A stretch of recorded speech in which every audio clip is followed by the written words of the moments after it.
السلام عليكم ورحمة الله وبركاته. إن الحمد لله نحمده ونستعينه ونستهديه ونستغفره ونعوذ بالله من شرور أنفسنا وسيئات أعمالنا. من يهده الله فلا مضل له ومن يضلل فلا هادي له. أشهد أن لا إله إلا الله وحده لا شريك له وأشهد أن محمدا عبده ورسوله صلى الله عليه وعلى آله وصحبه أجمعين. ربي اشرح لي صدري ويسر لي أمري واحلل عقدة من لساني يفقهوا قولي.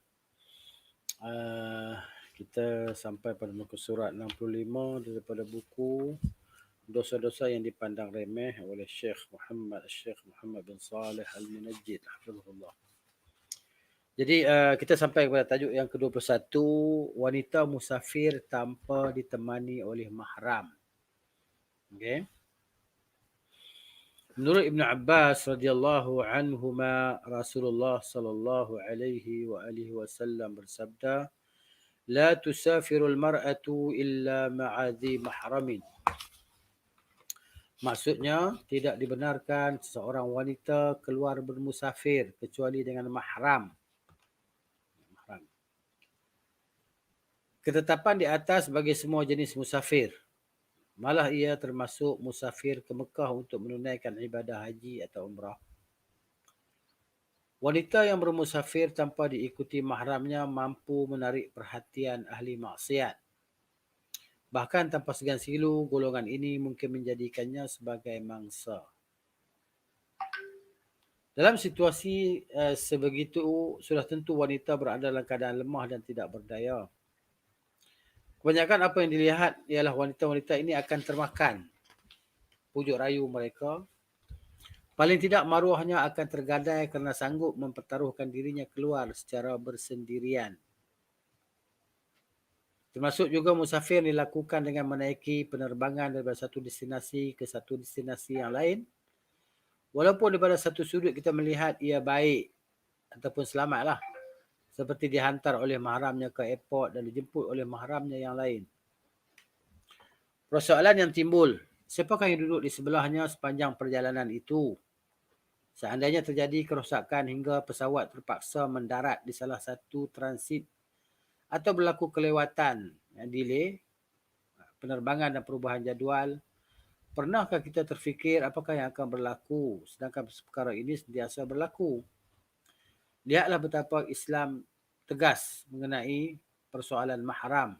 Untuk menjadi mahram ketika bermusafir, disyaratkan ada 4 perkara. Muslim, baligh, berakal, lelaki. Sabda Rasulullah sallallahu alaihi wasallam, abuha au ibnuha au zaujuha au akhuha au dhu mahramin minha. Maksudnya mahram ialah bapanya, anak lelakinya, suaminya, adik-beradik laki-lakinya atau mahram wanita itu. Hadis riwayat Bukhari. Dalam Fathul Bari 11 muka surat 26. Baik. Tajuk ni, ya, tajuk 21 yang kita baca ni maknanya perkara ini ya, selalu yang dialami oleh masyarakat kita dan masyarakat dunia lah secara umumnya, yakni kaum muslimin. Jadi sebagaimana kita maklum, Islam dia begitu menitik beratkan tentang keselamatan individu, keselamatan umat. Kan? Jadi maknanya Islam bukan setakat keselamatan manusia, bahkan seluruhnya, hatta keselamatan haiwan pun maknanya dia dijaga oleh Islam. Jadi maknanya keamanan jiwa, keselamatan termasuk juga dalam keamanan jiwa. Okay? Jadi segala pintu-pintu yang boleh membawa, yang boleh ada ruang-ruang boleh menjurus kepada kerosakan dan kebinasaan, maka Islam dia ditutup terus. Dia tampal terus, dia kunci, dia seal terus pintu tu. Sehingga tak ada ruang lagi lah untuk berlaku kemudaratan terhadap umat manusia. Islam begitu menitik beratkan tentang nyawa, tentang maruah, harga diri, darah, harta, keturunan, kan? Ini yang dijaga oleh Islam. Itu di antara maqasidus syariah. Tujuan syariat itu ditegakkan adalah untuk memelihara, di antaranya adalah memelihara maruah. Kan? Memelihara maruah, harga diri, selain daripada nyawa tadi kan yang paling besar kan. Jadi itu dia tujuan dia, maqasid syariah, tujuan syariat itu ditegakkan, itulah di antara sebabnya. Jadi mungkin kita berfikir, terlintas dalam fikiran kita ataupun dalam benak kita bahawa sekarang zaman zaman penuh dengan safety, zaman penuh dengan keselamatan. Keselamatan itu boleh terjamin, ya kan? Dengan perjalanan dalam kita panggil dalam train ataupun dalam flight dan sebagainya, bahawa kita ni selamat, dijamin selamat, ada insurans dan sebagainya, kan? Sebenarnya apa yang menjadi tanggapan manusia bahawa itu adalah keselamatan dari sudut Islam, dia belum lagi menjadi keselamatan yang muktamad. Tidak muktamad. Yang muktamadnya apabila kita mengikuti segala garis panduan syariat. Sebab itu Islam, kenapa Islam tidak membenarkan wanita bermusafir tanpa mahram? Ya? Jadi mungkin kita pernah, mungkin ada orang jawab itu, kita baca kisah Ummu Salamah yang berhijrah seorang-seorang ditemani oleh seorang lelaki musyrik, itu macam mana? Itu sebelum syariat itu, syariat tentang mahram itu dilaksanakan. Kan? Jadi apabila telah terlaksana hukum atau syariat tentang itu, maka wajib kita melaksanakannya. Ya? Jadi tak boleh kita nak memandang remeh, memandang ringan tentang apa yang telah ditetapkan oleh syariat tadi. Kenapa? Kerana apabila kita menyanggahi syariat itu, dia akan mendatangkan kemudaratan dan bahaya itu pada diri kita sendiri. Kan? Jadi maknanya Allah Subhanahu Wa Taala diberi kepada kita maknanya jalan untuk kita melepaskan atau menyelamatkan diri kita daripada kemudaratan apabila kita nak melakukan sesuatu perkara. Dan di antara perkara tersebut adalah as-safar lah, musafir, berperjalanan tadi kan. Tapi hari ni kita tengok ramai dia orang kata, ramai orang musafir selamat je, tak ada apa pun. Ya kan? Tak pernah kena rogol, tak pernah kena rompak dan sebagainya, tak pernah kena kidnap, bunuh dan sebagainya. Selamat ya, beribu-ribu, berjuta orang dah musafir lah daripada orang perempuan tadi. Pergi belajar ke mana, ke Amerika ke London mana, tak kisahlah. Ke England ke apa ke. Ya kan? Jadi dalam keadaan musafir. Selamat je. Okey. Yalah, kita kata mungkin dia selamat dari sudut, kita panggil dari sudut duniawi. Sebab ialah undang-undang manusia, terutamanya undang-undang kufar ni, dia memang dia juga untuk menyelamatkan manusia daripada disakiti oleh orang lain. Tapi dia tidak menyelamatkan agama. Perintah Allah Subhanahu Wa Taala tidak terlaksana. Okay? Sebab apa yang kita kata, kalau undang-undang barat ni, contohnya orang boleh berzina tepi jalan. Jadi maknanya benda tu tak akan terhalang. Kecuali apabila ada orang jerit, maka barulah polis datang. Itu baru isytihar kata rogol. Tidak maknanya kalau tak ada menjerit, mana suka sama suka boleh berzina tepi jalan ni. Benda ni realiti kan. Semua orang maklum yang mengetahui tadi. Jadi mereka tidak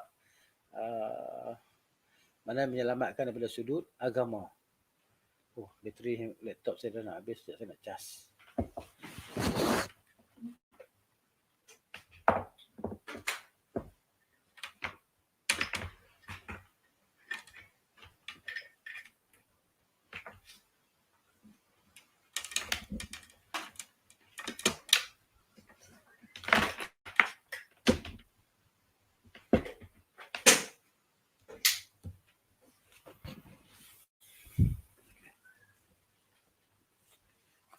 Baik.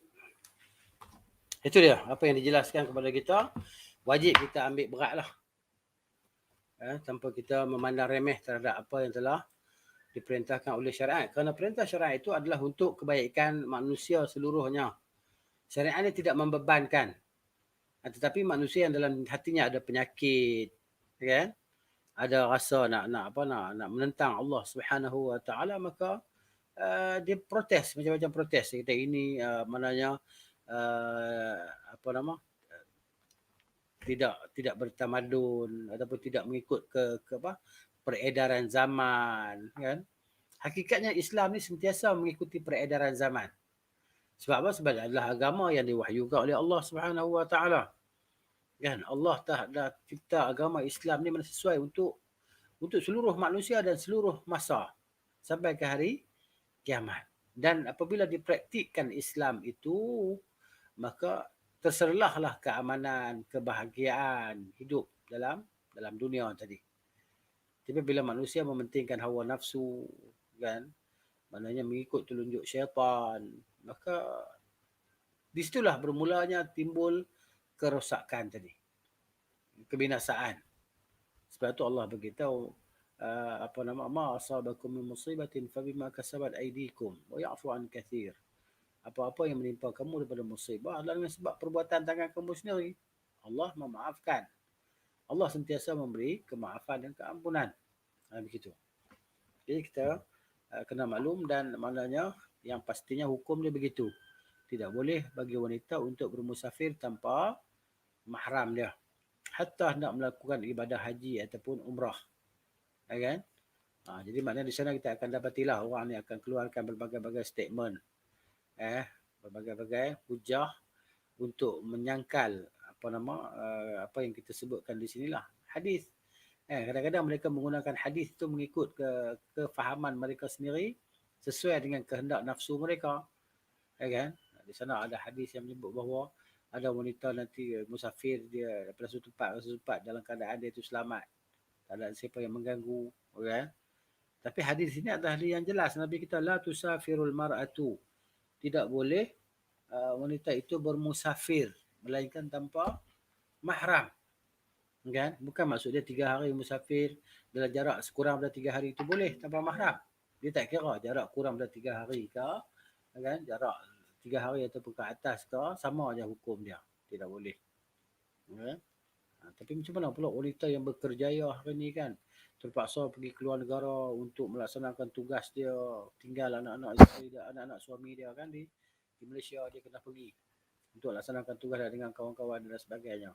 Itu maknanya tak kisahlah apa cara pun. Tapi hukum tetap hukum. Jadi kalau orang tu nak buat juga, nak menyalahi hukum, itu pulang pada diri masing-masing lah. Jadi hukum telah disebut dan terpulang pada individu untuk melaksanakan hukum tersebut. Dan kalau dia telah melakukan pelanggaran terhadap hukum, maka dia akan dapatlah balasan yang setimpal dengan apa yang dia buat tadi. Kan? Jadi macam mana kami ni wanita berkerjaya, terpaksa buat kan, dia tak kira terpaksa tak terpaksa. Kan? Jadi begitu. Mana kita ni ada pilihan dalam kehidupan kita. Jadi pilihan kita yang kita pilih itu, kalau kita nak selamat, mestilah pilihan yang tidak menyanggahi syariat. Ya. Jadi kalau kita buat pilihan yang menyanggahi syariat, kita ada diri kita sendirilah. Allah Subhanahu Wa Taala maknanya dah bagi tahu. Rasul sallallahu alaihi wasallam dah menyampaikan bahawa ini boleh, itu tak boleh.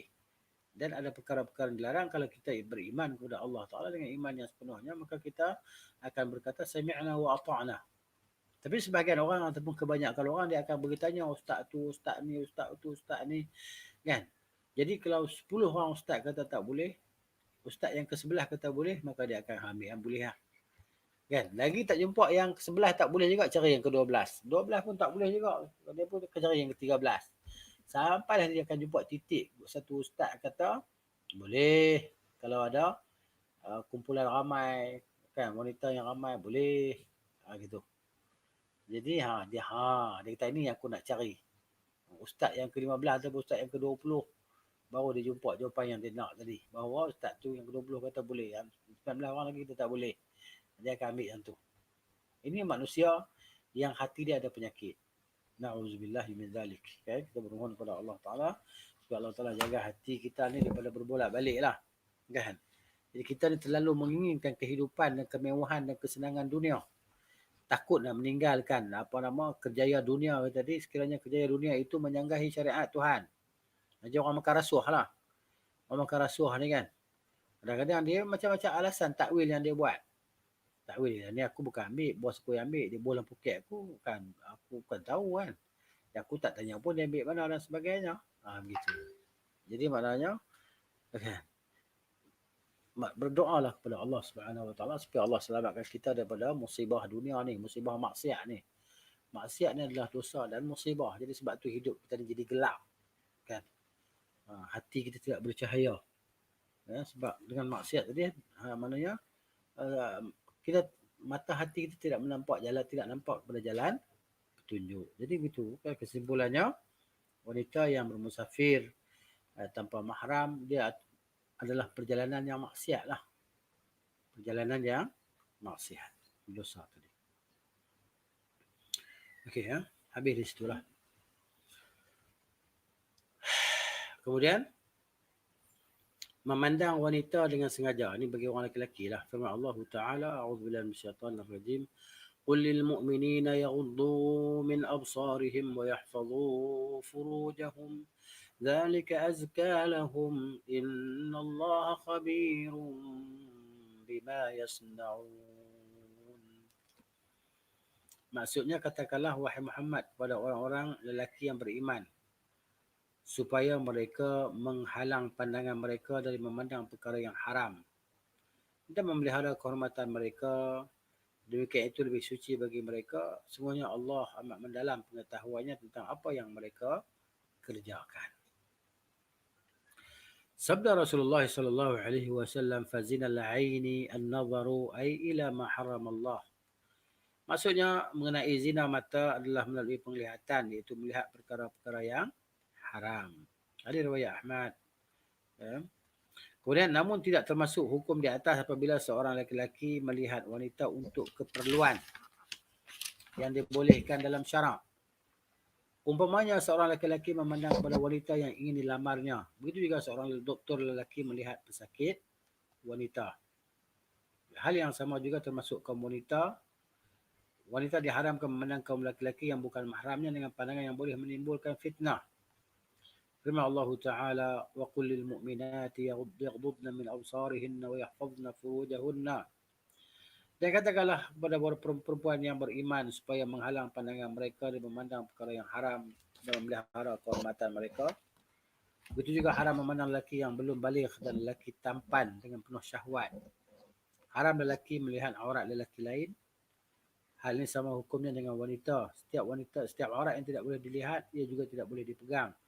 Walaupun berlapik dengan kain. Termasuk tipu daya syaitan ialah melihat gambar-gambar porno sama ada dalam majalah, filem, televisyen, video, internet dan sebagainya. Setengah mereka beralasan semua itu hanyalah gambar semata-mata, bukannya hakikat sebenar.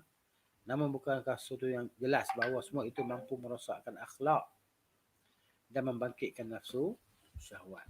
Okey, poin di sini tajuk dah. Kan, tentang satu hukum yang dia tadi maknanya meliputi semua orang tadi. Okay? Tentang memandang hukum mata ni lah. Kan, mata kita ni. Sebab tu kan, mata ni dia sama ada membawa kita kepada kebaikan ataupun dia membawa kita kepada keburukan. Mata tadi. Jadi di sini Allah Subhanahu Wa Taala perintahkan supaya kita ni menjaga mata kita supaya melihat kepada perkara yang Allah Subhanahu Wa Taala haramkan. Nah, jadi sebab nak cerita kata mana Allah sebut dalam Quran ni benda ni penting lah, dan benda penting dan benda ni berleluasa dan ia mudah berlaku. Dia mudah berlaku. Kan? Sebab mata kita ni bila kita ni kalau berjalan tak celik mata kita tak nampak. Kan? Jadi kita mungkin jatuh lubang, pijak paku dan sebagainya. Yang mata kita ni. Jadi mata ni adalah kita panggil lah anggota kita yang terpenting lah. Kan? Dia maknanya dia akan mendatangkan isyarat terus ke hati, kan, ataupun ke otak, kan. Dia akan isyaratkan hati kita, dan hati proses lah. Hati dia proses, maknanya dia kata buat ataupun jangan buat. Buat, jangan buat. Jadi hati ni adalah malikul badan lah. Hati adalah raja bagi badan kita. Mata ni adalah tentera dia ataupun spy dia lah. Perisik dia. Mata ni melihat. Maka dia hantar maklumat ke hati tu. Hati proses. Dia kata hati akan bagi arahan. Kan? Hati ataupun mata akan hantar maklumat ke otak. Otak pergi ke hati kan. Hati akan bagi arahan lah. Dia akan kata, okey, buat. Ataupun dia kata jangan buat. Jadi hati ni pula, dia ada pembantu-pembantu dia. Ya kan? Ada bitanah dia, pembantu dia. Jadi kalau hati ni pembantu dia, pembantu yang baik, yang bertakwa kepada Allah, yang kan, yang ikhlas maknanya, maka hati dia akan jadi baiklah. Dia akan mengarahkan anggota badan tadi kepada kebaikan. Kalau benda haram dia jangan tengok. Hati arahkan, mata jangan tengok, ataupun anggota badan lain jangan bergerak, jangan berjalan ke arah itu. Ya. Jadi kalau hati itu maknanya yang menangnya adalah dia panggil apa, tentera-tentera yang jahat tadi kan. Pembantu-pembantu jahat ni maknanya dia akan merosakkan kita lah. Dia tengoklah, buatlah, dia kata apa salahnya, kan? Engkau merdeka, engkau bebas untuk melihat apa saja. Ya? Jadi maknanya hati ni dia akan perintahkan kita. Sebab tu Nabi kita SAW kata apa? Ala inna fil jasadi mudghatan.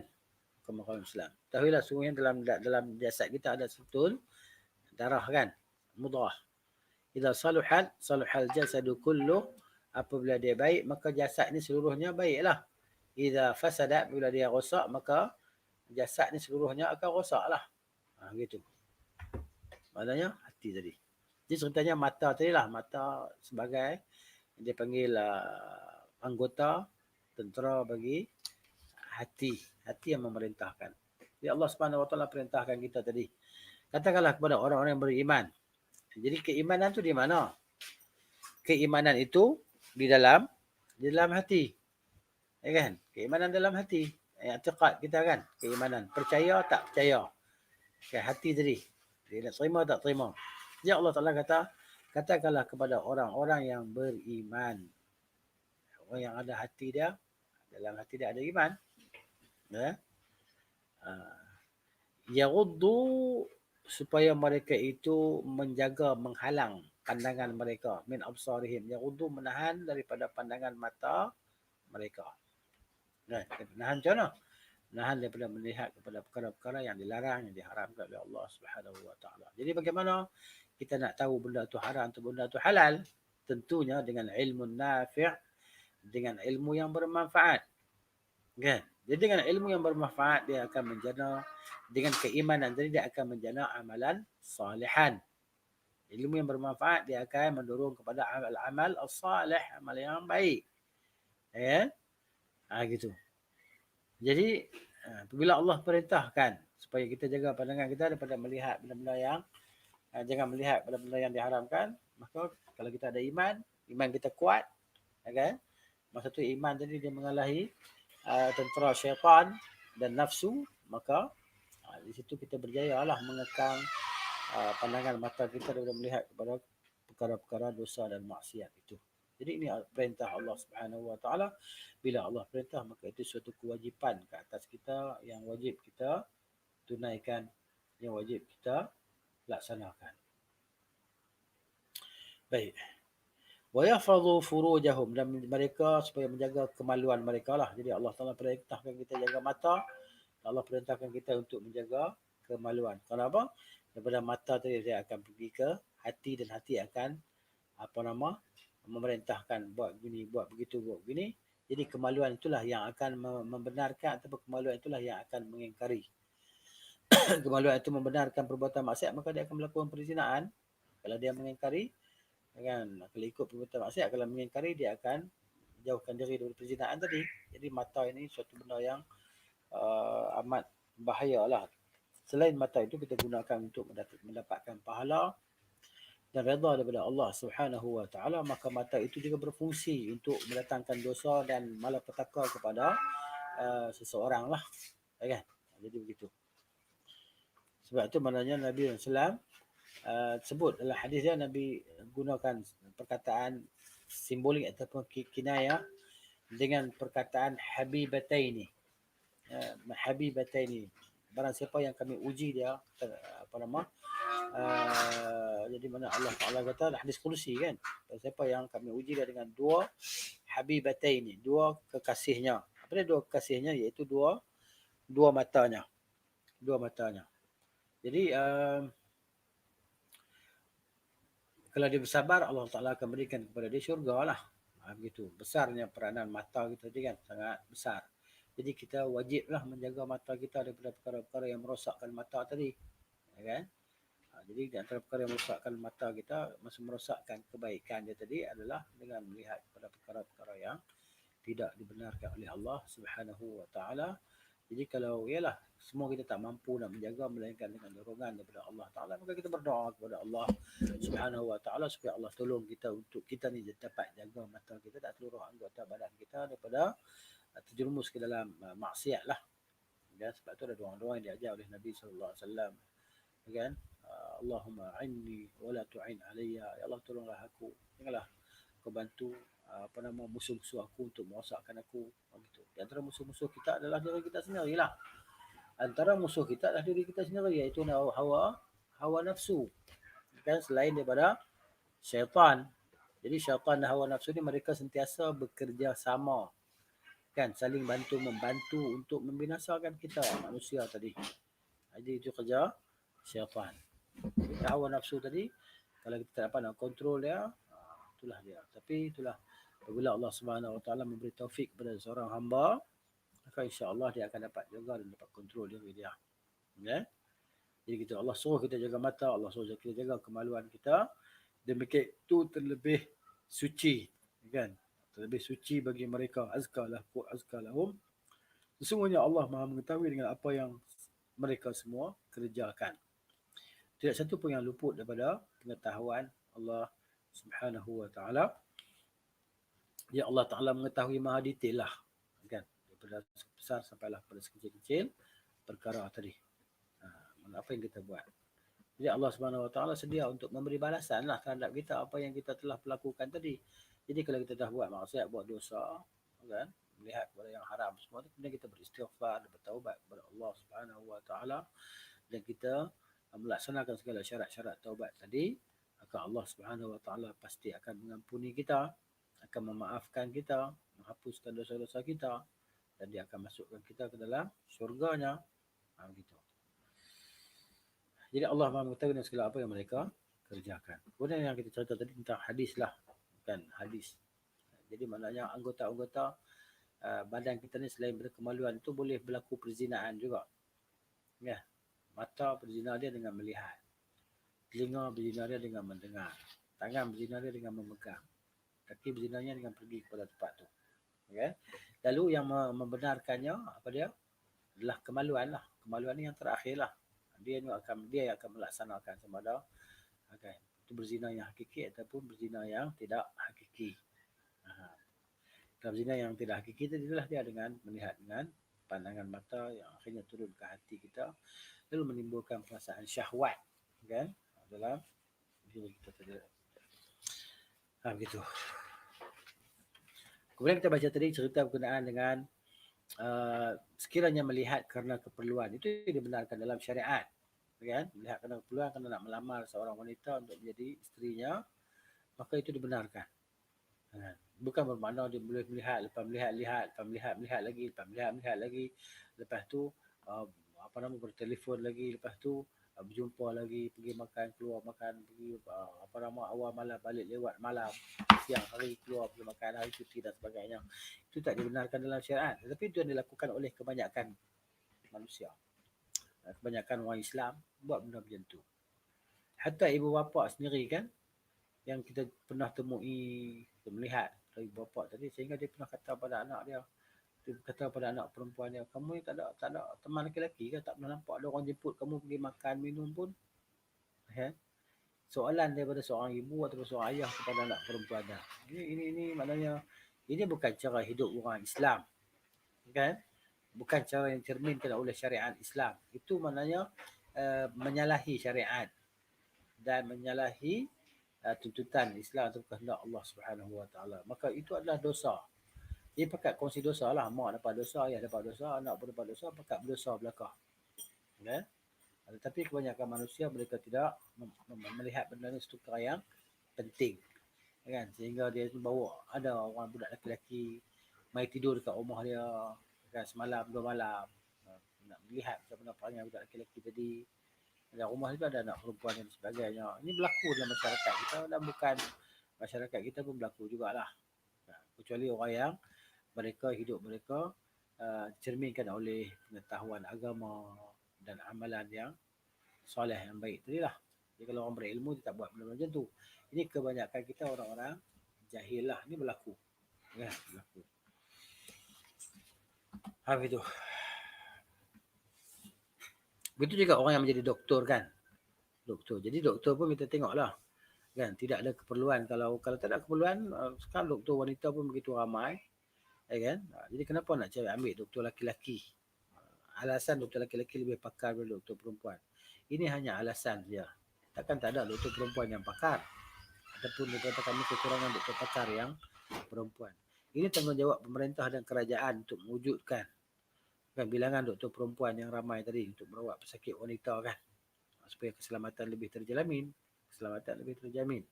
Sebab doktor ni pun manusia biasa juga yang ada perasaan. Okay? Tapi itulah dia di antara cara inisiatif kita lihat bila ada pesakit wanita yang akan bersama dengan wanita tersebut adalah nurse lah kan. Teman dia. Itu kira kurang-kurangnya macam tu alhamdulillah lah maknanya kan. Tapi yang terbaiknya doktor perempuan adalah untuk doktor perempuan adalah untuk pesakit perempuan umpamanya. Jadi ini tanggungjawab dan tugas pihak pemerintah lah. Okay? Begitu. Tapi kalau kita ada kemampuan, kita boleh pergi cari doktor yang klinik-klinik ataupun hospital yang ada yang menggunakan untuk khidmat doktor perempuan untuk pesakit perempuan. Baik. Jadi hukum memandang ni sama lah. Hukum tadi bagi lelaki-lelaki dan bagi wanita. Sama sajalah. Begitu juga melihat kepada orang lelaki melihat kepada orang lelaki yang boleh mendatangkan syahwat. Maksudnya lelaki tu nampak handsome, boleh mendatangkan syahwat. Apa kita panggil apa? Homoseks kan. Yang akhir boleh mendatangkan perbuatan liwat. Itu juga diharamkan. Dosa. Itulah dia maknanya syaitan tadi akan gunakan macam-macam cara, macam-macam jalan lah untuk menyesatkan kita tadi kan. Dia akan guna apa saja cara sekalipun. Sehingga dia akan menggunakan taktik kita ni, suruh kita ni berbuat baik. Dia kita buat lah, tolonglah orang, tolonglah, bagilah bantuan dan sebagainya. Kan celah-celah kita buat kebaikan tadi, dia akan suntik niat yang tak baik dalam hati kita. Sehingga dia mengubah amalan kita yang soleh tadi kerana Allah Ta'ala mula-mula kemudian jadi kerana selain Allah Ta'ala lah, na'udzubillah. Ya? Kerana dapat pujian manusia dan sebagainya. Gitu. Inilah dia kerja syaitan, melaksanakan segala tipu daya dia untuk menyesatkan umat manusia. Begitu. Baik, ni habis dah kisah tentang ni. Masuk pula tentang tajuk yang ke-23 iaitu Diyasah ataupun Dayus. Dayus. Dalam bahasa kita Dayus lah. Bahasa kita Dayus. Asalnya tu perkataan bahasa Arab. Kan? Dayus, Diyasah. Ataupun Diyasah. Maknanya tidak mencegah kemungkaran di depan mata lah. Menurut Ibnu Umar radhiyallahu anhuma, Rasulullah sallallahu alaihi wasallam bersabda, "Thalathatun qad harrama Allah 'alaihimul jannah, mudbinul khamri wal 'aq wad dayyuthu alladhi yuqirru fi ahlihi al-khubtha." Maksudnya 3 golongan manusia yang diharamkan syurga oleh Allah ke atas mereka, iaitu peminum khamar. Peminum arak yang biasalah. Kita lihat tinggal arak ni. Walaupun boleh nak buat baik ni, pergi sembahyang boleh, tapi arak tak boleh tinggal minum juga. Sebab dia biasa dengan kehidupan dia macam tu kan. Ada seorang berlaku cerita lah. Kan, ini bos dia. Dalam meeting ataupun dalam meeting, jadi bos dia kata, oh kita dah masuk waktu solat ni. Kita pergi solat lah. Solat. Jadi maknanya, pergilah. Jadi staff ni tengok bos ni orang yang solat. Staff pun orang yang soleh. Tengok bos ni bagus. Orang soleh. Baguslah staff bos ni. Masuk waktu solat, berhenti tu, meeting pergi solat dulu. Okay? Lepas tu, jadi dia respect bos dia. Solat. Solat bos pula jadi imam solat kan. Apalah solat. Bila tu solat, satu lagi lepas tu dia jumpa bos dia buat apa tu tak? Tengah duk goncang wine dalam cawan. Dalam gelas tu, gelas. Ya? Wine. Terkejut dia. Jadi maknanya, tadi baru solat. Lepas solat pergi minum wine. Minum arak. Dan mungkin dia dah biasa sangat minum arak tadi kan. Tak boleh nak tinggal. Jadi orang macam ni, maknanya orang ni Nabi SAW kata Allah Ta'ala haramkan kat atas dia syurga. Walaupun dia sembahyang, walaupun dia puasa. Okay? Walaupun dia bersedekah. Tapi dia mengambil arak tadi kan. Minum arak tanpa dia bertaubat. Meninggalkan perbuatan dosa tadi. Dia tak masuk syurga lah. Sudah gitu. Bukan masuk di sini, Allah haramkan selama-lamanya lah. Tapi sampai itu masalah neraka jahanam. Tak tahulah bila berapa lama dia akan keluar. Tapi neraka jahanam ni bukan benda yang kita boleh main-main. Bukan benda yang kita kata seronok. Benda sakit, pedih kan. Api neraka ni bukan api macam dunia. Api dunia pun kita tak tahan lah. Panas dunia pun kita tak tahan lah. Kalau nak panas, akhirat. Dahsyat. Kemudian wal'aqu, orang yang derhaka pada ibu bapa kan. Dia ramai orang sangat, ramailah anak-anak derhaka pada ibu bapa ni kan. Dia pun tak sedar bahawa perbuatan yang dia perbuat itu adalah perbuatan derhaka. Kan? Dosa besar, bukan dosa kecil. Allahu Akbar kan. Jadi begitu. Itulah dia maknanya dia panggil kejahilan lah, tak mau faham tentang hukum hakam tadi. Bila itulah contohnya bila mak ayah kita minta sesuatu hajat kepada kita, kita mendahulukan hajat kita atas hajat mak ayah kita. Ini sebenarnya termasuk dalam kategori anak derhaka. Kategori anak derhaka. Ayah kita ada hajat, mak kita ada hajat. Minta kita laksanakan hajat tersebut. Tapi hajat kita yang kita dahului. Nantilah sat. Nantilah sekejap. Nantilah sekejap. Nantilah sekejap. Okay? Jadi, itu yang berlaku. Ini termasuk dalam kategori dosa derhaka lah ni. Kan? Dulu kita buat pada mak ayah kita. Sekarang anak-anak kita buat pada kita juga. Saya pernah tengok sekali dalam YouTube kan, ada satu orang ni dia kerja dengan syarikat penerbangan sebenarnya. Saya tengok pernah dalam YouTube kan. Dia dah berumur lah, kena pencen tapi pencen dah katanya. Tengok dalam YouTube. Dia cerita ni lah kepada staff dia kan, kita ni kena jaga hati mak ayah apa semua. Dia nak mengungkapkan penyesalan dia bahawa dia dulunya tidak mengambil berat pada ayah dan mak dia. Sehingga akhir satu masa dia nampak Allah Ta'ala balas pada dia. Okay? Sehingga anak dia pula buat pada dia. Jadi satu masa dia balik ke luar negara lah, naik flight, turun. Telefon anak dia tadi supaya dia sebelum naik flight lagi dia ada telefon anak dia supaya nanti tunggu kat airport. Tunggu kat airport ambil dia. Okay? Bukan tak boleh naik taksi pun. Tak boleh, tapi dah saja anak ajak anak dia tadi kan. Mungkin dia teringat pada anak dia, pada anak dia sebagainya. Dia beritahu anak dia suruh tunggu dia dekat airport. Sabar. Anak dia pun okey, dia tu. Jadi maknanya dah sampai di airport tengok anak dia tu tak datang, tunggu tak datang. Anak dia kata saya ada kerja lain dah. Sorry ya. Ada kerja lain yang kena saya selesaikan dan sebagainya. Tengok. Dia teringat terus pada perbuatan dia apa yang dia telah buat pada mak ayah dia dulu. Okay. Ni anak aku dah balas. Allah Ta'ala dah balas aku cash dunia ni dah. Perbuatan aku tadi dulu membelakangkan kehendak ayah dan ibuku. Akhirnya sekarang baru aku tahu macam mana perasaan. Sekarang baru kita tahu macam mana perasaan apabila anak-anak kita tidak mendengar cakap kita, tidak mendengar arahan kita. Ya hakikatnya kita nakkan kebaikan tu untuk mereka. Okay? Jadi ini berlaku lah. Berlaku. Bukan hukum karma ya. Jangan kata ini karma. Karma ni ajaran Hindu. Jangan duk sebut benda tu. Tapi orang kita ni dia sebut karma ni. Karma ni kafir punya ajaran. Maknanya buat kejahatan di dunia pasti akan dapat. Pasti. Kita Islam tak sebenarnya dia akan dapat dunia. Mungkin Allah Ta'ala berikan keseronokan, kelapangan pada dia sampai dia mati. Tapi di akhirat besok dia akan mendapat siksaan Tuhan. Kan? Ini tak sama dengan karma yang diimani oleh puak-puak Hindu. Kan? Hukum karma tu dia berkata kan. Jangan kata dalam Islam. Dalam Islam tak boleh kata hukum karma. Gitu.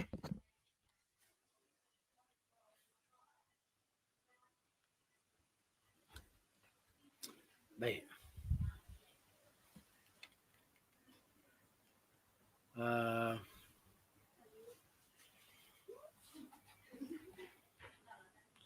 Jadi what they use dia yang merelakan perbuatan keji dalam keluarganya. Maksudnya isteri dia keluar rumah tak pakai tudung, tak tutup aurat, isteri dia ke mana ke sana ke sini dia tak rasa nak tegur.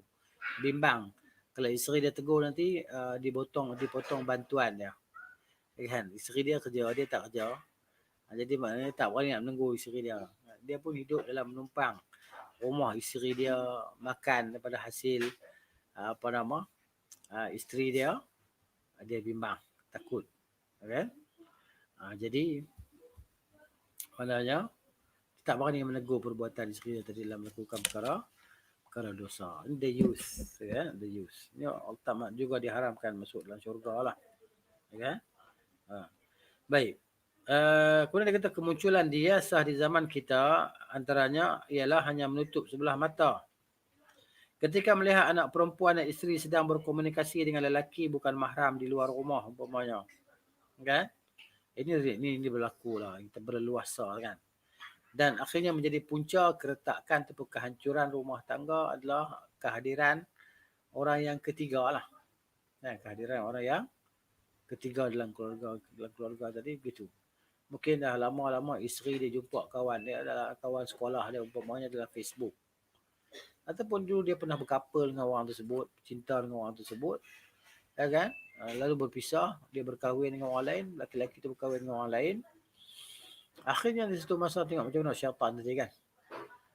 Dia bertemu dalam Facebook. Dalam Facebook, jumpa Facebook. Jadi maknanya bertanya khabar, tanya jadi begitu. Akhirnya menjadi seorang ni sebagai tempat meluahkan perasaan.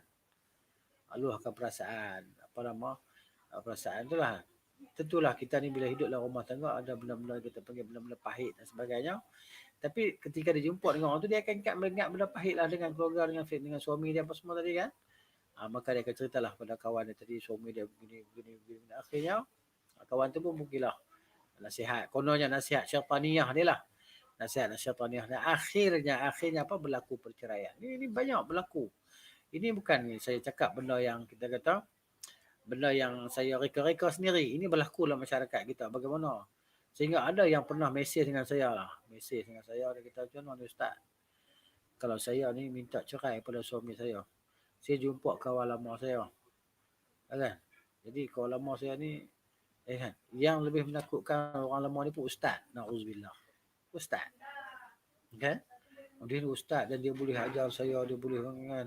Jadi kalau macam mana Ustaz, boleh tak saya minta cerai dengan suami saya untuk duduk baru dengan Ustaz ni.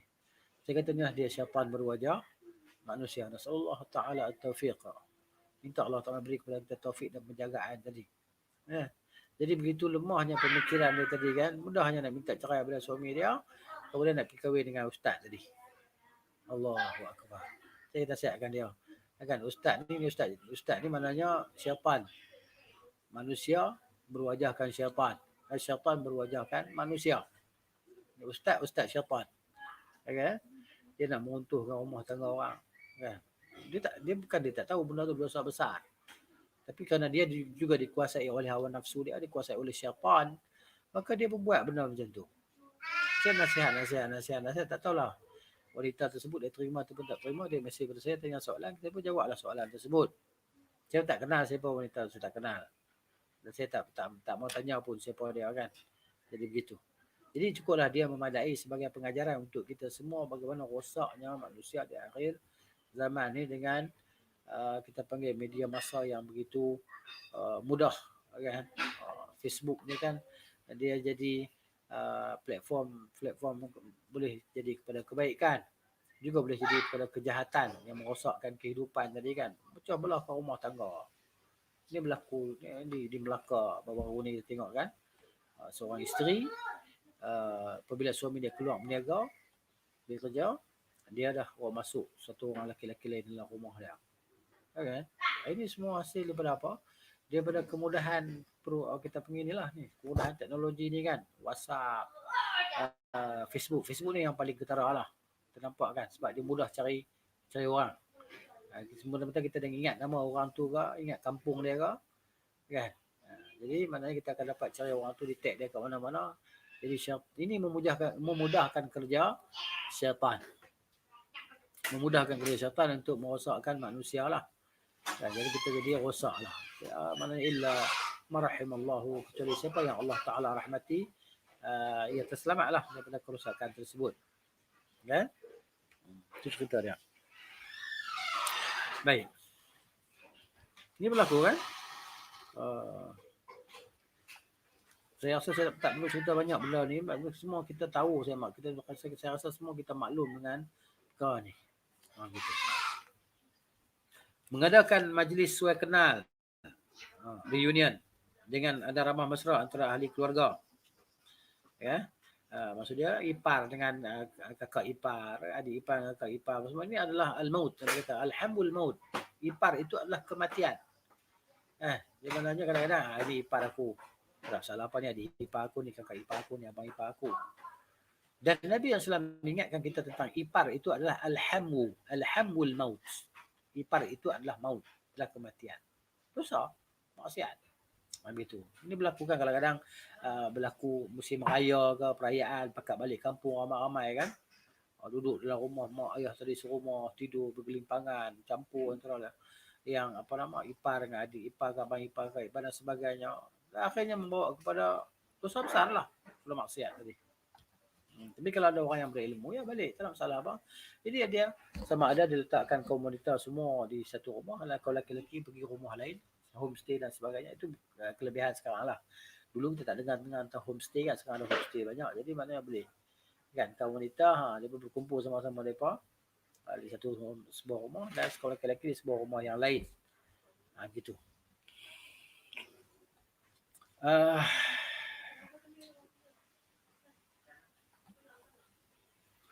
Kemudian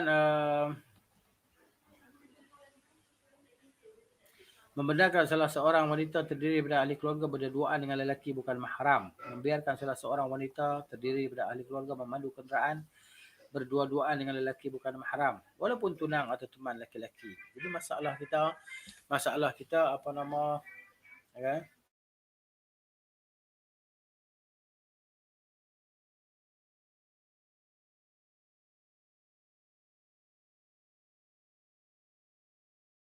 Okay.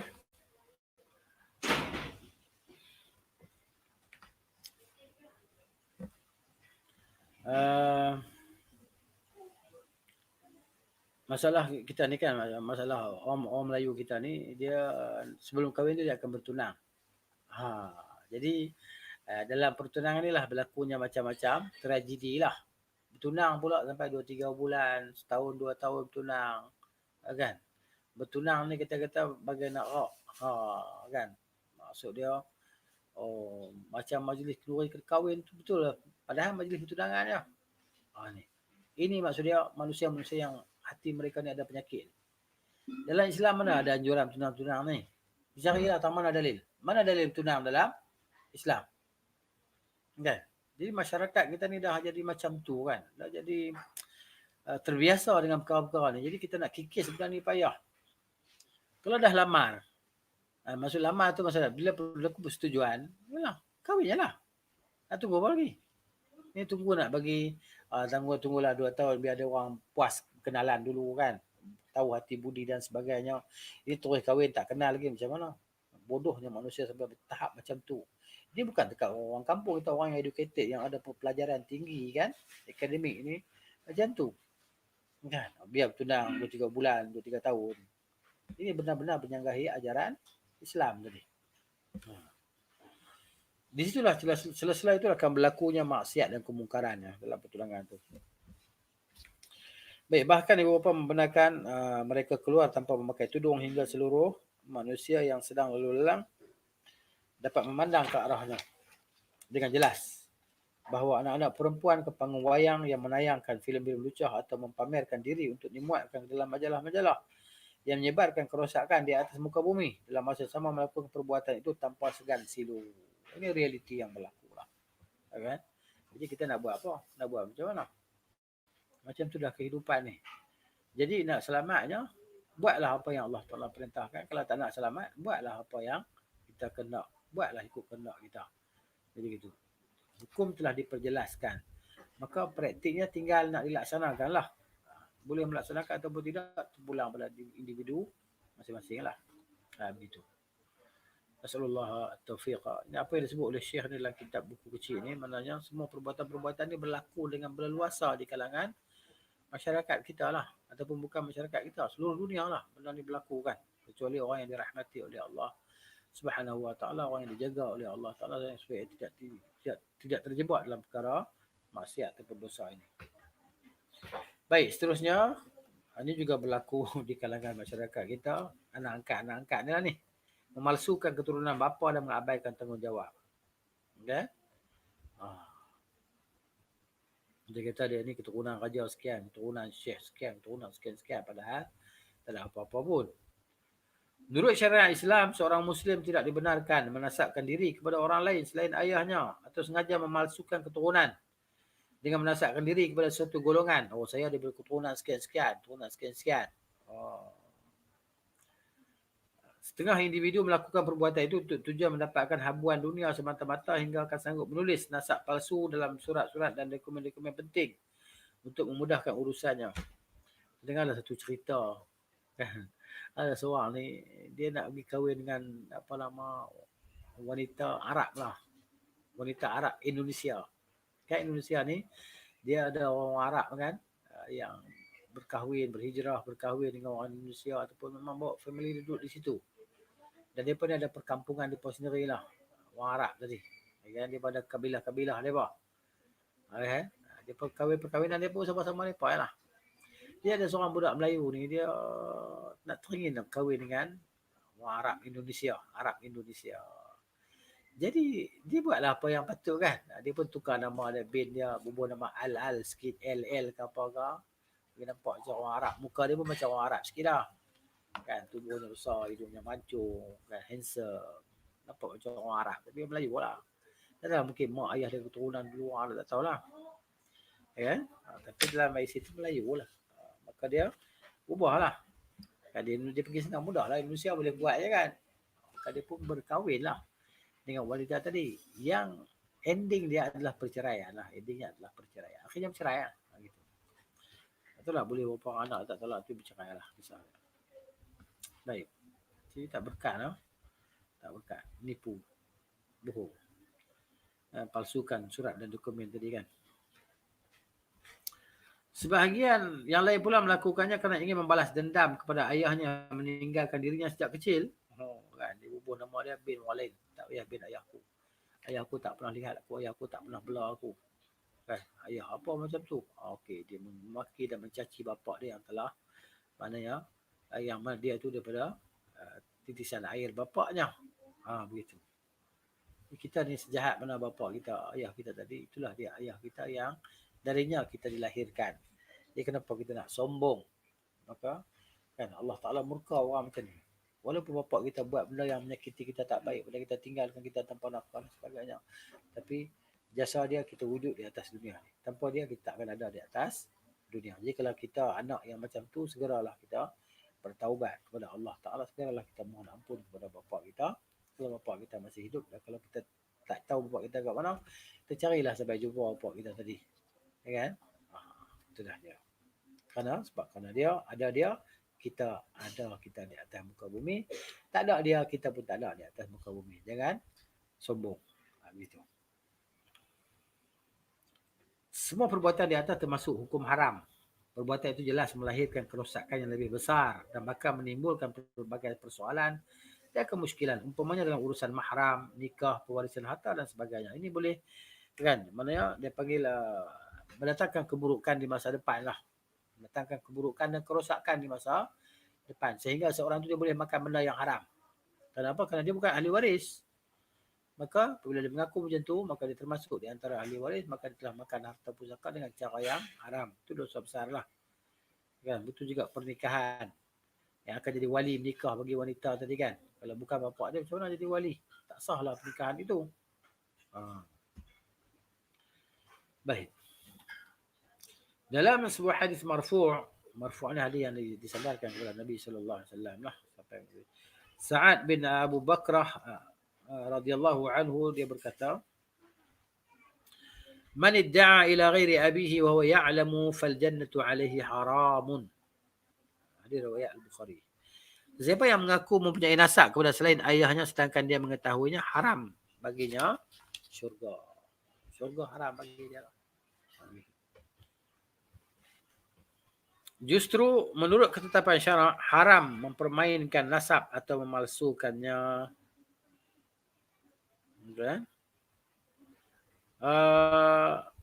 Setengah kaum lelaki apabila berlaku pertengkaran dengan isterinya, dia sanggup menuduh isterinya mengadakan hubungan sulit dengan lelaki lain. Dalam masa yang sama tidak mengaku anak ini kandung itu anaknya sendiri tanpa bukti yang sah. Ini juga berlaku berluasa dalam masyarakat kan. Suami tuduh isteri buat begini kan. Ini suami yang jahat lah. Suami yang jahat. Begitu. Padahal anak-anak itu memang jelas hasil lahir dari hasil hubungan dengan isterinya. Tapi kerana kejahatan dia tadi, dia tuduh isteri dia macam tu. Orang macam ni, hukuman dia kalau hukum Islam, Disebab 80 rotan dah belakang dia lah. Haddul qadhaf. Had qadhaf. Sesetengah isteri juga mengkhianati suaminya. Mana ni pun berlaku juga. Kan? Umpamanya dia hamil dari hasil berzina dengan lelaki-lelaki lain. Ini juga berlaku. Dan nampaknya qadarallahu, saya pun pernah bertemu dengan manusia yang macam ni. Kan? Pernah kenal manusia yang macam ni. Tapi tak kenal melalui suami dia lah. Bukan kenal melalui isteri dia. Begitu. Dan mana isteri tadi mengaku depan suami dia bahawa dia buat benda yang haram tadi. Ini berlaku. Kan? Dahsyatnya hidup dunia ni kan. Macam mana syaitan tadi menjahanamkan manusia. Baik. Kemudian dia menasabkan anak itu kepada suaminya yang sah. Ini ada juga berlaku. Kan? Suami duduk di kampung dengan anak-anak, dia kerja kat KL. Kan? Dia berkawan dengan lelaki-lelaki Afrika. Kan? Lelaki Afrika ke, lelaki orang putih, Mak Saleh ke apa ke. Kan? Dia sponsor orang tadi, sewa hotel ke, sewa kondo ke apa ke, duduk sekedudukan dengan orang tersebut, berzina dan sebagainya. Kan? Berlaku dalam masyarakat kita. Suami dengan anak-anak kat kampung. Kan? Suami kerja kampung, jaga anak-anak, dia pergi cari rezeki. Ini juga kesilapan suami lah. Kesilapan suami.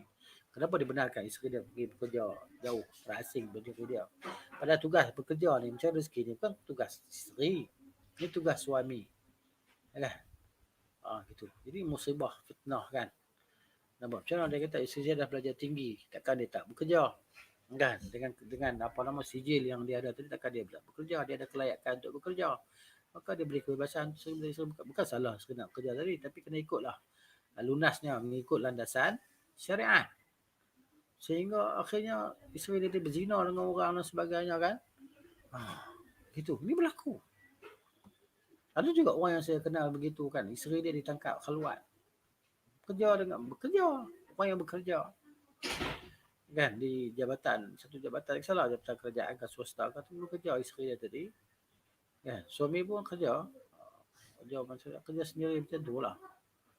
Tapi akhirnya, macam mana betapa hancur perkataan hati dia apabila pejabat agama telefon dia. Isteri dia sekarang dekat hotel sekian kena tangkap khaluat. Jadi gitulah. Jadi berlakulah perceraian kan. Takkan dia nak simpan lagi isteri dia macam tu. Jadi begitu, cerai.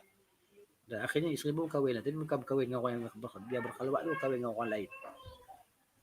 Ini kita panggil resam kehidupan lah. Resam kehidupan yang kita tahu sebagai maklumat. Jadi kita jadikan dia sebagai pengajaran lah. Pengajaran untuk kita. Dan menambahkan kekuatan kita untuk berdoa. Terus berdoa kepada Allah Subhanahu Wa Taala supaya Allah Taala pelihara kita. Supaya kita tidak termasuk pada golongan tersebut. Dan keluarga kita tidak termasuk pada golongan tersebut. Begitu. Baik, golongan yang melakukan perbuatan di atas akan mendapat ancaman keras daripada Allah Subhanahu Wa Taala. Abu Hurairah radhiyallahu anhu pernah mendengar Rasulullah bersabda ketika penurunan ayat mula'anah. Ayat mula'anah ni ayat melaknat, ayat laknat, li'an. Li'an, suami meli'an isteri kerana dia melihat isteri dia berzina dan dia tak ada saksi. Ya, isteri dia kena defend. Dia kena defend diri dia dengan sumpah laknat ke atas diri dia kalau dia dusta. Laknat ke atas suami dia sekiranya suaminya dusta. Okay. 4 kali ke atas laknat ke atas itulah ayat buah tu kan. Jadi Nabi SAW bersabda hadis ni, ayyuma imra'atin, mana-mana wanita adkhalat ala qaumin man laysa minhum فليست من الله في شيء ولا يدخلها الله الجنة وأيما رجل جحد ولده وهو ينظر إليه يحتجب الله منه وفضحه على رؤوس الأولين والآخرين.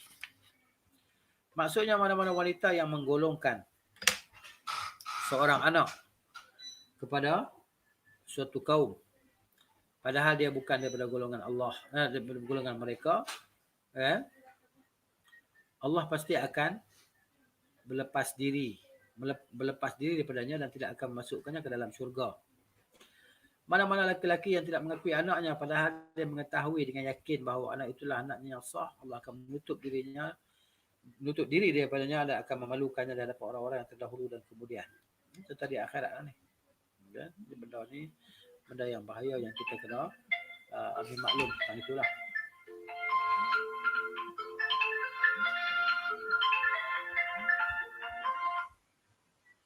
Baik. Seterusnya, makan riba. Makan riba. Dalam Al-Quran, Allah tidak pernah memaklumkan perang kepada seseorang kecuali kepada pemakan riba. Oh, dalam Al-Quran, pengisytiharan perang ni yang Allah isytiharkan hanya untuk pemakan riba. Dahsyatnya riba kan. Dan kita lihat riba ni berleluasa lah. Kan? Dan dia merosakkan negara. Merosakkan kehidupan, merosakkan umat. Jadi benda-benda yang tak elok yang menjahanamkan kehidupan manusia ni Allah Ta'ala sebut dalam Quran. Dan Allah beri ugutan yang keras, ugutan yang berat tadi kan. Bagi muamalah riba ataupun pemakan riba tadi. Ya? Jadi firman Allah Ta'ala ba'ala a'udzubillahi minasyaitanir rajim ya ayyuhalladzina amanu taqullaha wa dharu ma baqiya minar riba in kuntum mu'minin fa in lam taf'alu fa'dhanu biharbin minallahi wa rasulih. Wahai orang-orang yang beriman, bertakwalah kamu kepada Allah dan tinggalkanlah, jangan menuntut lagi saki baki wang riba yang masih ada pada orang yang berhutang. Kan? Jika benar kamu orang-orang yang beriman, oleh itu kalau kamu tidak juga melakukan perintah mengenai larangan riba itu, ketahuilah kamu akan menghadapi peperangan daripada Allah dan Rasulnya sallallahu alaihi wasallam. Dahsyatnya kan. Perang tadi Allah isytiharkan. Nak berperang dengan Allah Ta'ala. Perang macam mana dengan Allah Ta'ala? Ya Allah sumbat dalam neraka jahanam lah. Kekal abadi lah lawan Tuhan. Kan? Begitu. Tapi bukan nak cerita bahawa orang yang makan riba ni jadi kafir tak lah. Tapi lama dalam neraka jahanam. Teruk siksa dia. Teruk. Okay? Sebut kata siksa ni semua orang tak mahu. Kalau siapa pernah masuk penjara, kena siksa dengan polis tu, dapatkan maklumat dan sebagainya, tahu sakit kena siksa macam mana kan. Macam-macam dia buat kan. Pukul tapak kaki dengan getah paip lah. Kan? Tutup kepala dengan tung, ketuk dan sebagainya. Macam-macam dia buat kan. Benam dalam air lah, apalah macam-macam. Siksa. Dia mana dapat maklumat tadi kan. Begitu. Itu semua siksa dunia, boleh siksa akhirat. Siksa akhirat ni macam mana dahsyat kan. Tak ada tolak banding. Kemudian, cukuplah ayat di atas sebagai petunjuk bagi kita betapa kejinya dosa perbuatan riba di sisi Allah Azza wa Jalla. Orang-orang yang benar-benar prihatin terhadap pengaruh riba yang semakin berleluasa. Ya, semakin berleluasa. Kan? Maksudnya pemerintah kita pun mereka mana dengan riba ni tak boleh nak dipisahkan dah. Kan? Jadi bila pihak kerajaan macam tu macam mana rakyat kan? Ya, riba ni berleluasa sebab tu hidup kerajaan pemerintah mana-mana di atas dunia ni yang mengamalkan riba kerajaan mereka tak akan stabil. Kan? Tak akan stabil. Hidup penuh dengan benci-membenci, kan? Ketakutan dan sebagainya. Begitu.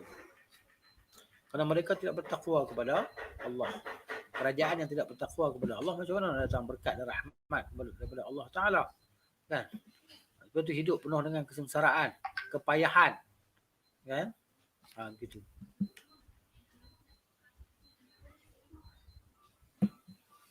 Baik. Semakin berleluasa dalam kehidupan setiap individu hingga ke peringkat hal ehwal negara. Kan? Bank-bank, kita tengok bank-bank, mana ada bank tak ada riba. Kan? Ataupun dia tukar dengan nama lain daripada nama riba tadi. Pasti dia akan dapat membuat kesimpulan bahawa kegiatan riba akan mengakibatkan kerugian, bankrupt. Kan? Riba ni akan akibatkan kerugian, bankrupt, kelemahan dan kemerosotan. Kalau kita tengok orang kita kan, orang rajin pinjam alung kan. Jadi maknanya duk bayar lah, bertahun-tahun bayar bunga je. Pokok tak nak bayar ni, bayar bunga je. Jadi hidup dia tak tenteram. Dia tak bayar, dia kejar oleh alung dan sebagainya. Anak dia akan kena kidnap, rumah dia kena bakar, isteri dia kena rogol dan sebagainya. Begitu. Jahatnya manusia alung ni kan. Tapi itulah ruang-ruang yang diberi oleh pemerintah. Kalau pemerintah nak, mereka akan hapuskan semua alung-alung yang ada ni. Kalau mereka nak, mereka boleh buat. Tapi kenapa mereka tak buat? Wallahu a'lam kenapa mereka tak buat. Ya. Jadi mereka ada kemampuan. Pihak kerajaan ada kemampuan untuk mencantas segala alung-alung tadi. Tapi pelaksana tadi, adakah mereka telah melaksanakannya? Wallahu ta'ala alam. Kan? Kita tak tahulah tangan-tangan gelap ke tangan-tangan cerah ke duk jaga Puak Along ni, tak tahu macam tu lah. Dan mereka terus berleluasa. Tampal sana sini, iklan, pinjam. Kan banyak ni dapat banyak ni. Pinjam banyak ni dapat banyak ni. Bayar. Macam ni. Terusnya. Jadi kegiatan itu berleluasa. Kadang mereka ni manusia-manusia yang tidak ada iman dalam diri mereka lah. Kan? Gitu. Dia akan berlaku pada dia. Mungkin mengakibatkan bebanan hutang yang tidak terbayar. Macam negara kita ni hutang berlambat-lambat. Hutang tak habis, pinjam hutang lagi. Nak buat macam mana? Kan? Tapi Allah dah kata dalam Quran, puak-puak pemerintah ni pun tak mau nak beriman dengan ayat Quran. Allah Taala kata, "Wa may yattaqillah yaj'al lahu makhraja, wa may yattaqillah yaj'al lahu makhraja, wa yarzuqhu min haitsu la yahtasib." Ni puak-puak pemerintah ni macam tu. Kan? Allah kata barang siapa bertakwa kepada Allah, Allah akan buka jalan ke lapangan. Jalan keluar. Tapi oleh kerana mereka tidak bertakwa kepada Allah, itulah jadinya sekarang ni. Kan? Hidup maknanya kita tadi dalam keadaan sentiasa rakyat ni merana, susah, sengsara. Okay. Yang kaya terus kaya, yang miskin terus miskin. Kaya-kaya, yang kaya tu kaya. Dengan tender sana, tender sini dan sebagainya. Nak boleh tender, kena bayar-bayar. Bukan bagi dapat tender saja. Yang makan tu maknanya kita dengar-dengar tu orang cerita lah kan. Tidak menuduh lah. Tapi itu nampak macam benda yang tak boleh nak disembunyikan. Kan? Tak boleh nak ditutup lagi dah benda macam tu. Rasuah ni berleluasa. Negara kita ni disebut ranking yang berapa? Yang ke-56 kan. Dahsyat. Daripada yang atas sampai ke bawah. Ni nak pilihan raya, rasuah tak boleh kira dah. Kan, rasuah ni dah jadi benda biasa dah, pilihan raya ni. Bagi duit terang-terang lah, depan-depan mata. Siap ada video, apa nama, juru gambar, ambil video lagi, tunjuk kata ni. Wakil rakyat ni hulur duit RM50, RM50 kepada peniaga-peniaga dan sebagainya. Untuk bagi rasuah terang-terangan. Apa nak jadi negara kita ni? Kan? Bila para pemimpin semua ni daripada golongan syaitan. Para syaitan daripada manusia ni macam tu. Pakat berebut nak jadi pemimpin. Berebut nak jadi pemimpin. Yang merana, yang rosaknya sampai rakyat tadi. Itulah dia. Tapi nak buat macam mana? Kan? Pemimpin adalah cerminan rakyat. Kalau rakyat baik, pemimpin baik. Itu cerita dia. Rakyat baik, pemimpin baik. Kalau rakyat jahat, perasuah dan sebagainya, pemimpin pun macam tu juga. Itulah realiti kehidupan. Tengok.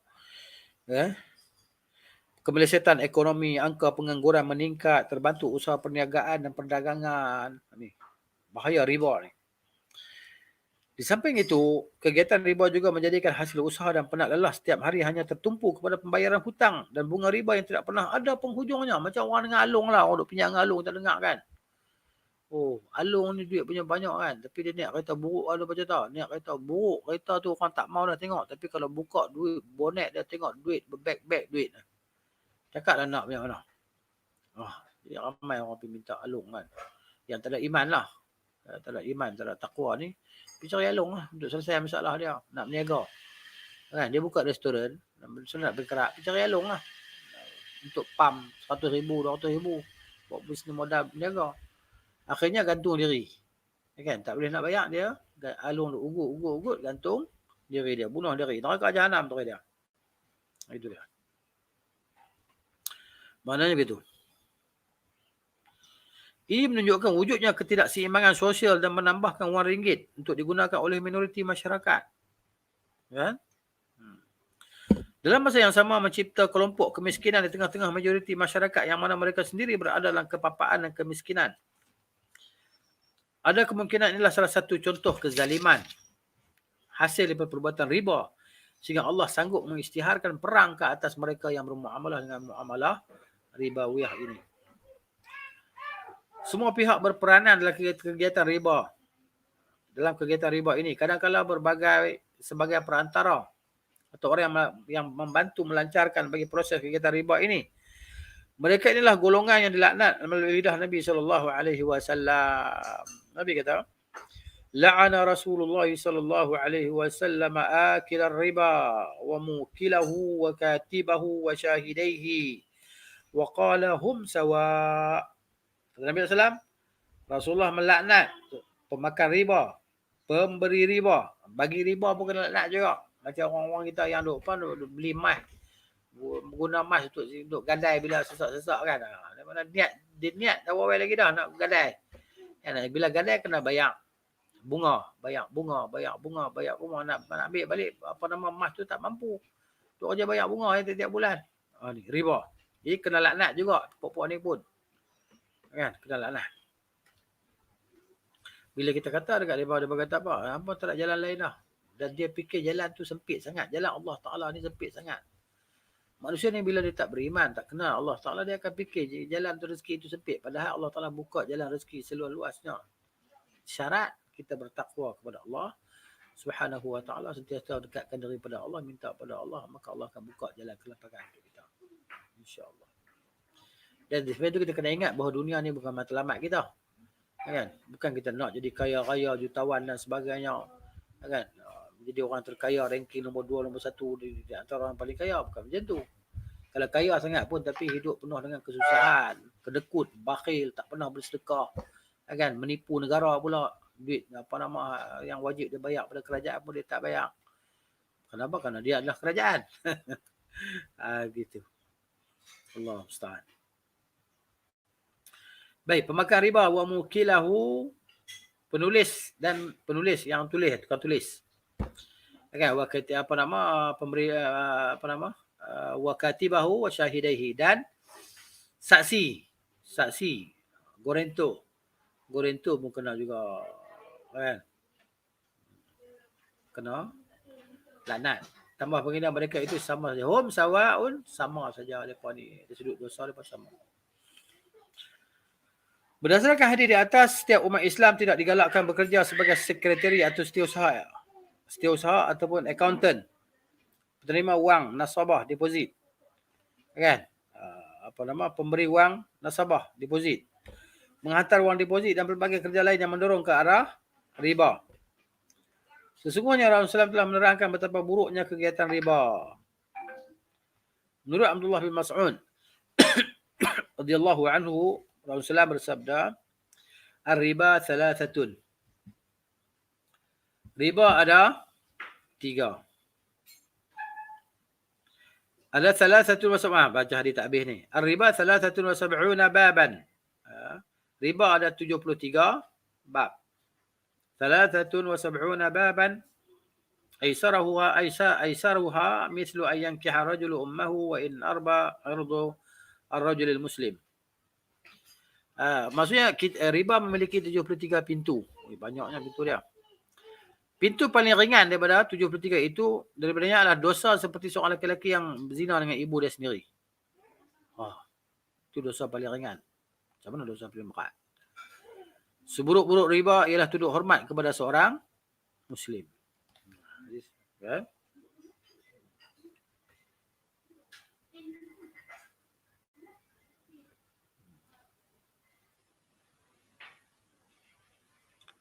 Baik.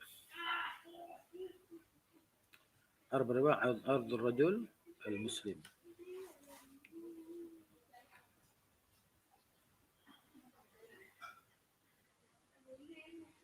Dalam riwayat lain, dirhamun riban ya'kuluhu ar-rajulu wa huwa ya'lamu ashaddu min 36 zaniyatan.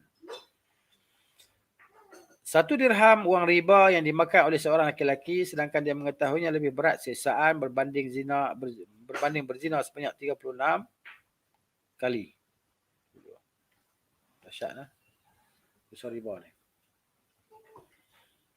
Hakikatnya pengharaman riba lebih bersifat umum dan tidak dikhususkan hanya seperti apa yang difahami oleh setengah individu atau antara orang kaya dan miskin. Pengharaman ini berlaku ke atas setiap individu Muslim dan apa jua keadaan. Kebanyakan yang kita saksikan antara punca peniaga-peniaga atau orang-orang kaya bankrupt adalah disebabkan bergulaman dengan riba. Kan? Orang bankrupt, peniaga bankrupt ni. Biasanya ada pinjam bank kan? Pinjam bank ni riba. Kan? Nak meniaga ratus ribu. Ambil pinjam ratus ribu ni nak bayar balik. Kena bayar lebih, riba. Jadi tak ke mana meniaga dia pun. Tak kaya pun, bahkan hidup dia semakin susah, penat, letih dan sebagainya. Akhirnya mati macam tu saja, meninggal hutang. Dah mati dalam keadaan dosa. Lepas tu nak kena ditinggalkan kepada waris untuk melangsaikan hutang dia tadi. Gitu. Jadi orang yang hidup miskin tapi tak ada buat kerja-kerja macam ni, hidup dia lebih tenang dan lapang, dan dia mati pun dia mana tak nak sangkut dengan perkara-perkara ni, dia mati dalam keadaan dia pergi tinggalkan dunia dalam keadaan dia tak ada bebanan bagi dia. Gitu. Berbanding dengan orang kaya tadi yang bergelumang dengan riba dan sebagainya. Gitu.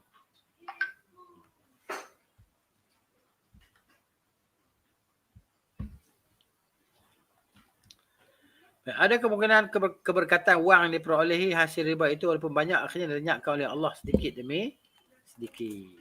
Ya. Ada orang tu dia dulu dia kaya sekarang dia miskin kan? Apa banyak gitu.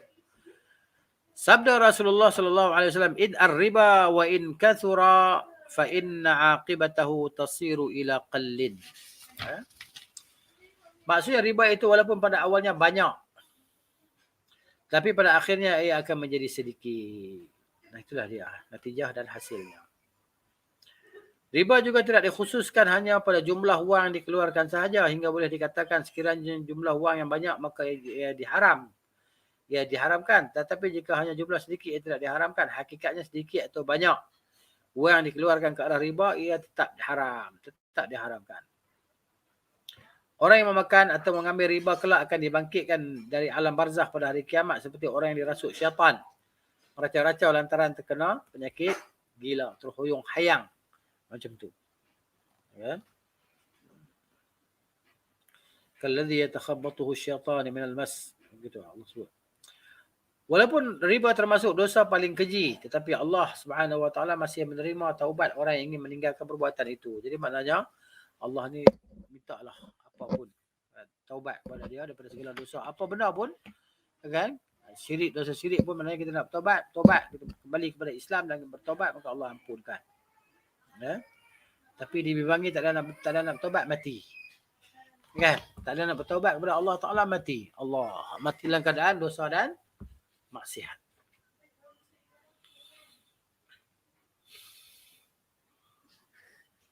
Langkah yang mesti diambil bagi sesiapa yang ingin bertaubat kepada Allah dengan taubat nasuha sebagaimana saranan Allah Subhanahu wa taala. A'udzu billahi minasyaitonir rajim. Fa in lam taf'alu fa'dhanu biharbin min Allah. فأذنوا بحرب من الله ورسوله وإن تبتم فلكم رؤوس أموالكم ولا تظلمون ولا تظلمون. Oleh itu, jika kamu tidak juga melakukan perintah mengenai larangan riba itu, ketahuilah bahawa kamu akan menghadapi peperangan daripada Allah dan Rasulnya sallallahu alaihi wasallam. Akibatnya kamu tidak akan selamat. Jika kamu bertaubat, hak kamu sebenarnya ialah asal usul hartamu, yakni modal kita je lah. Dengan itu kamu tidak akan berlaku zalim kepada siapa dan kamu juga tidak dizalimi oleh sesiapa. Dengan mengikuti langkah-langkah yang diajar, keadilan pasti wujud. Setiap individu Muslim perlu menjauhi diri dari dosa-dosa besar ini kerana ia merupakan perbuatan yang buruk dan keji. Malah, sesiapa yang menyimpan, saya di sini, yang menyimpan wang mereka di bank-bank konvensional kerana bimbang ia dicuri atau hilang, ia hendaklah beranggapan bahawa dia terpaksa seperti seorang yang dipaksa memakan bangkai. Dia kena anggap macam tu. Kan, simpan duit dalam bank, kenapa? Takut dia jadi hilang. Bank-bank konvensional kan. Bank-bank ribawiyah ni lah. Dalam keadaan terpaksa dia perlu memakan bangkai itu. Tetapi ia masih tetap memohon keampunan kepada Allah dan berusaha mencari jalan sebagai ganti apabila ada kemungkinan berbuat demikian. Golongan yang menyimpan di bank konvensional itu tidak boleh menerima bunga deposit daripada bank-bank itu. Tak boleh. Bunga tak boleh ambil. Jika bunga itu dimasukkan ke dalam akaunnya, dia boleh menggunakan wang itu untuk kegunaan yang sesuatu yang diharuskan seperti membina tandas dan seumpamanya. Okay. Selain itu, sebagai langkah menjauhi diri dari menggunakan wang itu, ia tidak boleh digunakan sebagai sedekah. Mana boleh buat pahala? Tak boleh. Kan? Bagi saja kat orang yang tu ya. Bukan hak dia pun. Ini kerana Allah adalah zat yang maha baik. Tidak akan menerima suatu amalan kecuali bersumberkan sesuatu yang baik. Wang itu tidak boleh dimanfaatkan dalam apa jua kegunaan sama ada untuk membeli makanan, minuman, pakaian, kenderaan, tempat tinggal. sebagai nafkah untuk isteri dan anak-anak atau ibu bapa. Inilah dia. Ya. Malah wang itu tidak boleh digunakan sebagai duit zakat, membayar gadaian atau dijadikan sebagai sarana untuk membantu dirinya melepaskan diri dari sebarang kezaliman.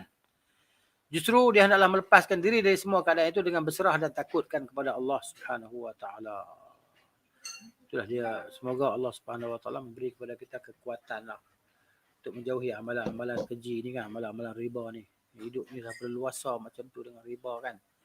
Pinjamnya bank kena ada riba. Dia bukan ada qardul hasan, tak ada. Pinjaman yang baik, tak ada. Pinjam 1,000 yang 1,000 tak ada. Dia kena pinjam 1,000 banyak 1,500 ke 1,200 ke. Itulah dia riba tadi kan. Kita sallallahu at-taufiq wassalamah. Jadi insya-Allah itu yang dapat kita bacakan pada hari ini. Semoga Allah Subhanahu wa taala memberikan kita taufik dan hidayahnya dan afiahnya kepada kita dunia dan akhirat. أقول قولي هذا أستغفر الله العظيم لي ولكم ولسائر المسلمين والمسلمات نستغفره إنه هو الغفور الرحيم. سبحانك اللهم وبحمدك أشهد أن لا إله إلا أنت أستغفرك وأتوب إليك. وصلى الله على نبينا محمد وعلى آله وصحبه أجمعين. السلام عليكم ورحمة الله وبركاته.